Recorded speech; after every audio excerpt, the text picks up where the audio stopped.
Nous sommes au cœur de Vendenheim, un village de la périphérie de Strasbourg. Ici, comme dans toutes les communes du secteur, les gens avaient tendance à se croiser sans se voir jusqu'à ce que naisse ce lieu, impossible à qualifier tant il remplit de fonctions.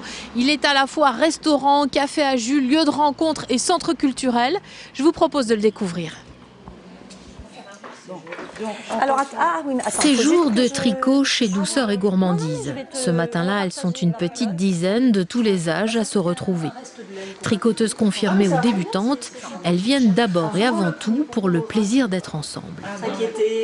Je tricote depuis quelques années et quand Myriam a créé les ateliers tricot, je trouvais que c'était une super idée. Moi, ça me permet de m'évader de la maison. La tricoter à l'endroit. À l'endroit et la Voilà. dernière. Et la dernière à l'envers. À l'envers, oui, voilà. Ça recrée du lien parce que ce genre d'endroit, souvent ça manque dans les villages et ça permet aux gens de toute génération de se retrouver, de rester quelques minutes ou quelques heures lors des ateliers. Ici, pas d'obligation. Chacune vient avec son matériel, mais les échanges sont nombreux. Les conseils aussi, sur les points, la laine ou les bons plans dans les magasins. L'atelier tricot est gratuit, il est juste demandé aux participantes de prendre une consommation. L'atelier tricot est l'un des nombreux ateliers proposés. Tous les jours ou presque, il est possible de participer à une activité. Conversation en anglais, café littéraire ou bricolage, tout le monde peut trouver chaussures à son pied. Dans son établissement, Myriam est partout. Elle n'anime aucun atelier, mais elle a l'œil à tout, toujours prête à répondre aux moindres désirs de ses clients. Déjà, si on est souriant, la plupart des gens ils sont souriants en retour. Quand on est gentil avec eux, ils le sont. Et si on fait une erreur, parce qu'on en fait aussi, je veux dire, si les gens vous le disent et puis qu'on a l'honnêteté de se dire les choses, du coup on peut corriger et faire en sorte que les clients reviennent, même si peut-être une fois il y a eu un petit défaut. Myriam a créé Douceur et Gourmandise il y a un peu plus de 2 ans. Elle a occupé beaucoup de postes dans sa vie antérieure sans jamais être réellement satisfaite. Le jour où elle s'est lancée, elle s'est rendue compte qu'elle allait devoir apprendre sur le tas.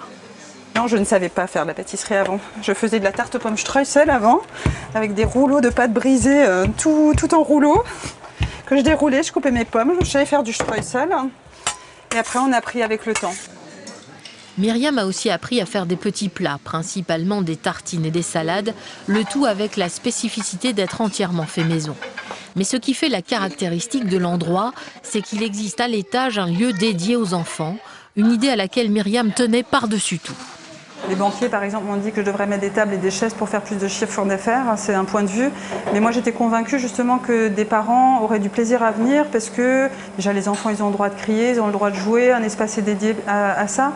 Et ils peuvent aussi s'installer directement dans la salle de jeu pour déjeuner, pour surveiller les enfants quand ils sont plus petits ou se mettre un petit peu à l'écart quand les enfants sont plus grands pour eux déjeuner tranquillement.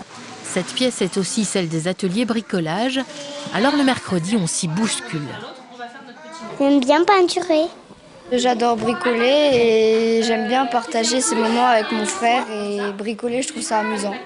Je fais parfois de la fimo et de la pâte à sel parfois. Vous allez prendre le ruban, c'est pas grave. On va le plier en deux, on va marquer un petit pli, regarde. Avec tous les écrans, les tablettes, c'est vrai qu'ils bricolent de moins en moins et j'essaie de leur procurer ce plaisir-là et de proposer des choses qu'ils puissent refaire à la maison avec des choses de tous les jours, de récupération aussi, pour montrer que finalement, on n'est pas obligé d'acheter toujours des choses.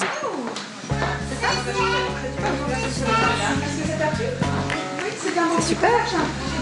Voilà, on va laisser les enfants terminer tranquillement leur bricolage. Pour toutes les informations, tous les ateliers, ce qui se passe ici, rendez-vous sur notre site internet.